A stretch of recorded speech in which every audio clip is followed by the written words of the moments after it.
নমস্কার, আশা করি তোমরা সকলে খুব ভালো আছো। তো তোমাদের ক্লাস 1-এ আমি বলেছিলাম প্রথম সেলাইয়ের প্রশিক্ষণ নিতে গেলে কোন কোন জিনিসের প্রয়োজন।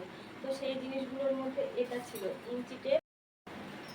তো এই ইঞ্চি টেপ বা ফিতের হিসাব তোমাদের আমি ক্লাস 1-এ বুঝিয়েছি। তো এই ইঞ্চি টেপ এবং ফিতে দিয়ে কিভাবে বডির মাপ নিতে হয় সেটা তোমাদেরকে আমি এখন দেখাবো। তো তোমরা যদি বডির মাপ ঠিকঠাকভাবে না নিতে পারো তাহলে তোমরা কোনো কিছুই কাটিং করতে পারবে না। তাহলে চলো দেখে নিই কীভাবে বডির মাপ নিতে হয়। তো এই আমার এক কাস্টমার, এই কাস্টমারের গায়ে আমি মাপ নিয়ে তোমাদেরকে দেখাবো। তো প্রথমে নিতে হবে ঝুলের মাপ। এটা আমার একটা কাস্টমার, এই কাস্টমারের গায়ে আমি মাপ নিয়ে তোমাদেরকে দেখাবো। তো প্রথমে নিতে হবে ঝুলের মাপ। তো ঝুলের মাপ নেওয়ার সময় প্রথমে কাঁধের উপরে ফিতেটা রাখতে হবে, রেখে এই বেস্টের ওপর দিয়ে নিলে হবে না, বেস্টের পাশ দিয়ে মাপটা নিতে হবে। এবার যে যতদূর ঝুল চাইবে, কেউ হয়তো এত দূর চাইবে, কেউ এত দূর চাইবে। আমার কাস্টমার চাইছে 37 ইঞ্চি, মেন ঝুল 37 ইঞ্চি। তারপর নিতে হবে পুটের মাপ। তো কাঁধের এই অংশ থেকে ফিতেটাকে রেখে এই অপর অংশ নিয়ে গিয়ে শেষ করতে হবে। তো এটাকে বলছে পুট বা ঘাড়ি। তো আমার মেন পুট হলো 15 ইঞ্চি। তারপরে নিতে হবে মোহরার মাপ। অনেকে আরগুলো বলে, যার যা পছন্দ সে তাই বলবে। মোহরার মাপ এইভাবে রাউন্ড করে ফিতেটাকে ঘুরিয়ে একটা আঙুল ভেতরে থাকবে, এটা হচ্ছে মোহরার মাপ। এরকম একটা আঙুল সবসময় ভেতরে থাকবে, মোহরার মাপ। এরপর নিব ছাতির মাপ।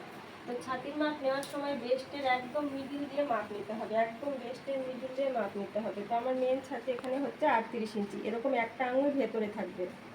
তো এই গেল ছাতির মাপ। এবার আমি শেষথর মাপ।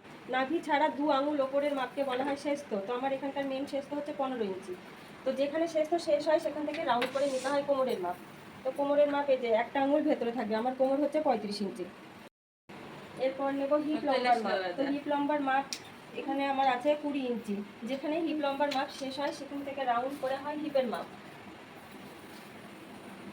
তো এরকম একটা আঙুল ভেতরে থাকবে। তারপরে নিতে হবে গলার মাপ। তো গলার কাস্টমার যতদূর চাইবে ততদূর তোমরা নেবে। আমার কাস্টমার চাইছে 6 ইঞ্চি। তো পিছন গলার মাপ নিতে হবে, পিছন চাইবে তোমরা ততদূর নেবে। তো আমার কাস্টমার এখানে 8 ইঞ্চি পিছন গলার মাপ চাইছে। তো এই গেল শুরু হয়েছে সেখান থেকে ফিতেটাকে রেখে কাস্টমারকে তোমরা জিজ্ঞাসা করবে কোথায় কত দূর নেবে হাতাটা।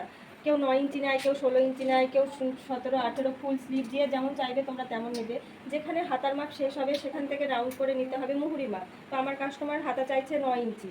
তো 9 ইঞ্চিটা আমি এখানে শেষ করে এখান থেকে রাউন্ড করে নেব মুহুরির মাপ।